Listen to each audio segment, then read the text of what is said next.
বিশুদ্ধ পানীয় জল ও রাস্তা সংস্কারের দাবিতে সড়ক অবরোধ করল প্রমিলা বাহিনী। এই সড়ক অবরোধের ঘটনাটি সংঘটিত হয়েছে শনিবার সকাল উত্তর ত্রিপুরা জেলার চুরাইবাড়ি থানাধীন পূর্ব চুরাইবাড়ি গ্রাম পঞ্চায়েতের ৩ নং ওয়ার্ড এলাকায়। ক্ষুব্ধ অবরোধকারী গ্রামবাসীদের দাবি দীর্ঘদিন থেকে তারা পানীয় জল থেকে বঞ্চিত। এছাড়াও এই ৩ নং ওয়ার্ডের গ্রামের রাস্তাটি বেহাল অবস্থায় পড়ে থাকার কারণে একদিকে চলাফেরার যেমন অসুবিধা, অন্যদিকে বেশ কয়েকটি দুর্ঘটনাও ঘটেছে বলে অভিযোগ অবরোধকারী গ্রামবাসীদের। তারা আরও জানান, বিষয়টি গ্রাম পঞ্চায়েত জনপ্রতিনিধিদের বারবার জানানোর পরও তাদের দীর্ঘদিনের সমস্যার সমাধান হয়নি।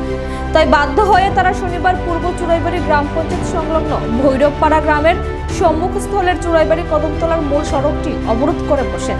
এতে সড়কটির উভয় দিক থেকে শত শত ছোট বড় যানবাহন আটকে চরম দুর্ভোগ দেখা দেয়। অবশেষে ঘটনাস্থলে পঞ্চায়েত প্রধান আসেন এবং পঞ্চায়েত প্রধানের আশ্বাসে অবরোধ মুক্ত হয়।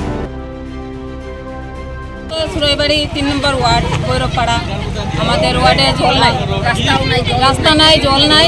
আমরা দুটোর সময় আইলে প্রধান মেম্বার এমএলএ সবাই আই আমরা তোমরা করছেন, আমরা এবার প্রতিশ্রুতি দিয়া গেছেন তারা 3 মাসের ভিতরে আমরা জল দিবা, রাস্তা দিবা। আজকে দীর্ঘদিন থাকার পরেও আমরা অপেক্ষা করতে করতে আমরা বৃষ্টি নাই, আমরা জল নাই, ফুলাফান লইয়ে আমরা সমস্যা হয়।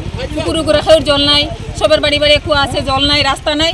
তারা আমরা জলের যত সময় আমরা জলের না দিছে অত সময় আমরা রাস্তা অবরোধ করলাম, আমরা রাস্তা খুলতাম না। এটা কোন পঞ্চায়েত? এটা 3 নম্বর ওয়ার্ড পূর্ব পঞ্চায়েত। কোন পঞ্চায়েত এটা? পূর্ব পঞ্চায়েত, পূর্ব পঞ্চায়েত।